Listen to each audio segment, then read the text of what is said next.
It's easy to look at the new iPhone SE and think that that's just the iPhone 8 with a brand new processor, because in essence, I guess it kind of is. It looks the same, it's built the same, and it's pretty much the same on the inside too. But as someone who has just spent a day with the brand new iPhone SE, I have to say that it doesn't feel like just an iPhone 8 with a little more power. That's because it feels a lot more like a 2020 iPhone than it does a 2017 iPhone with a new motor. And I think that that is a very important distinction.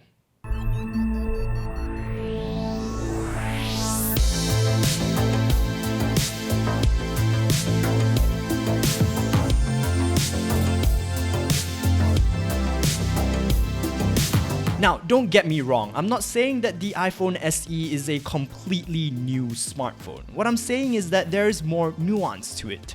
Yes, if you hold both of these phones up side by side to someone who's not intimately familiar with the models, they'd probably say that it's the same phone. It has roughly the same weight, it occupies the same amount of space in your palms, and it has the same hideously outdated bezels. And it still has Touch ID, which is a feature that I didn't realize I already didn't like. When I first picked it up, it definitely felt antiquated. Then I started using it, and that made me realize that adding a high-end processor like the A13 Bionic into what was essentially an outdated smartphone does more than just make using it smoother. In fact, if I'm being honest, using it side by side with my iPhone 8, I didn't feel like the iPhone SE was noticeably faster at much of anything.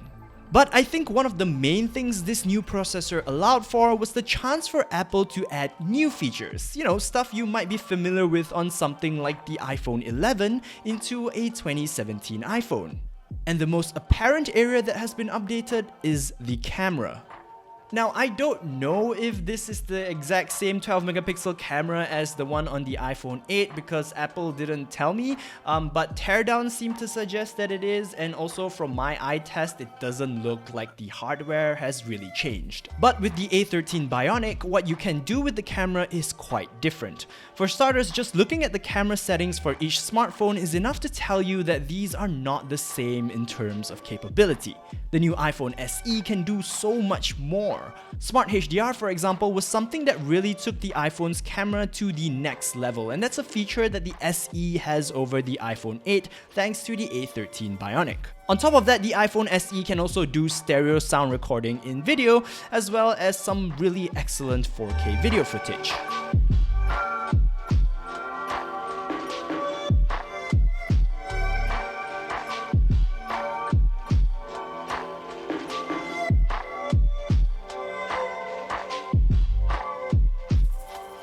But the next notable change is the presence of portrait mode and portrait lighting in both the front and rear cameras of the iPhone SE, despite little to no variance within the hardware. In the past, portrait mode photos required two cameras, but with the advancements in neural processing, phones with one camera can produce excellent bokeh if they have the right neural engine. And we all know how important portrait mode is to the modern day iPhone experience. Then you've also got smaller quality of life tweaks like the updated camera UI on the iPhone SE, as well as the ability to adjust video recording formats in the camera app itself. I will, however, note that I cannot say for certain if Apple could have also pushed all of these features onto the iPhone 8. My iPhone 8 is on the latest iOS 13.4.1 and I don't have access to these features. So as someone with no insider knowledge, I have to give them the benefit of the doubt. That said, while the new processor does bring a couple of useful goodies to the table right now, what's equally exciting is the prospect of future updates. Since the iPhone SE has the same processor as the iPhone 11, you can realistically expect the same level of support, longevity, and slew of new features as the more expensive iPhone 11. This is important because most affordable smartphones aren't really designed around longevity. This has always been like an iPhone strength, and I'm glad that you can even expect that on the more affordable end of the iPhone spectrum. In fact, if we're talking about the essence of an iPhone experience, I have to say that the iPhone SE really doesn't miss out on much.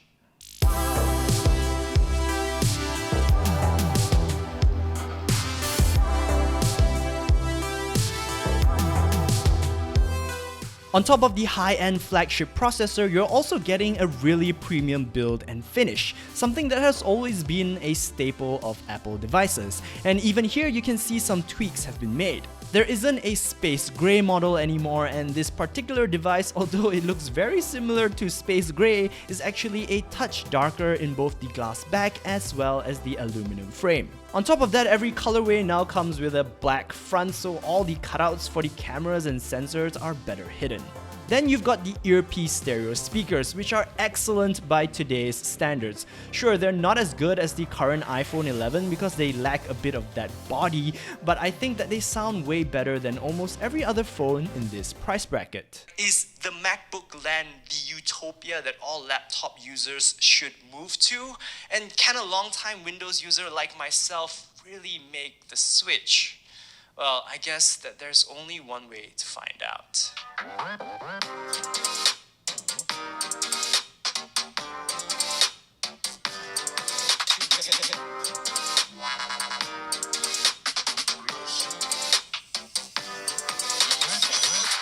This phone is also IP67 water resistant, so it'll survive depths of down to 1 meter for up to 30 minutes, which is great.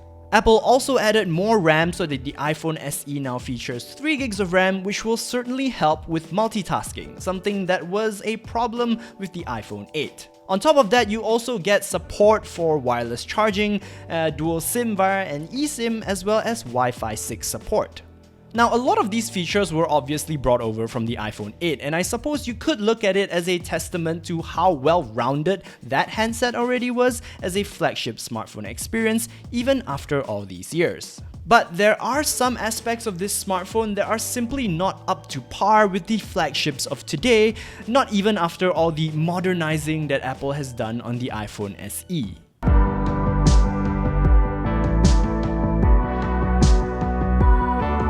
I suppose the best place to start would be with the screen. Sure, it's an okay screen, and being 4.7 inches means that it's not as unbearably small as the 4-inch panel on the original iPhone SE.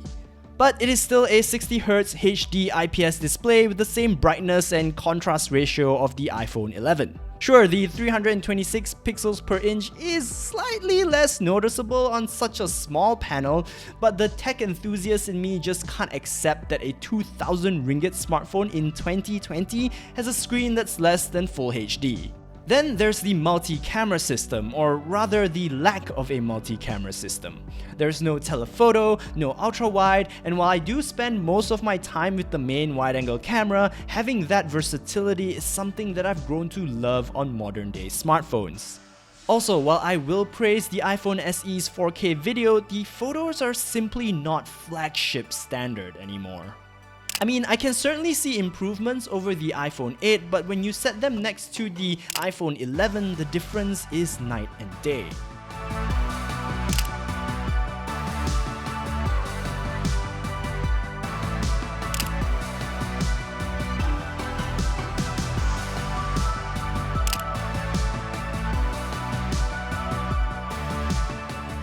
Speaking of that, there is no night mode with the iPhone SE, which is surprising. In my experience, night mode has more to do with image processing than the sensor, so I'm surprised that it's missing on the iPhone SE considering the fact that it has the same processor as the iPhone 11. Now, I don't know if there's some other kind of limitation here, but it is quite disappointing to not find it on the iPhone SE.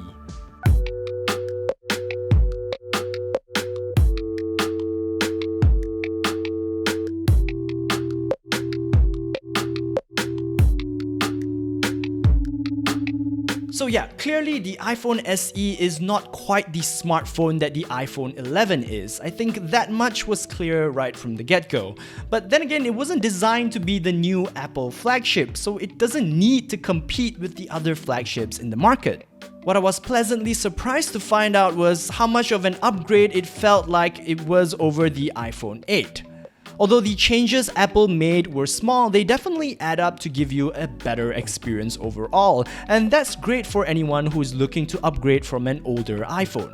Then there's the price tag, which starts from 1,999 ringgit. What's interesting here is that this is no longer just good from an Apple standpoint, but it's actually pretty competitive in general. Personally, I'd pay the 200 ringgit difference for the 128 gig storage variant simply because that's not a lot of money for double the storage.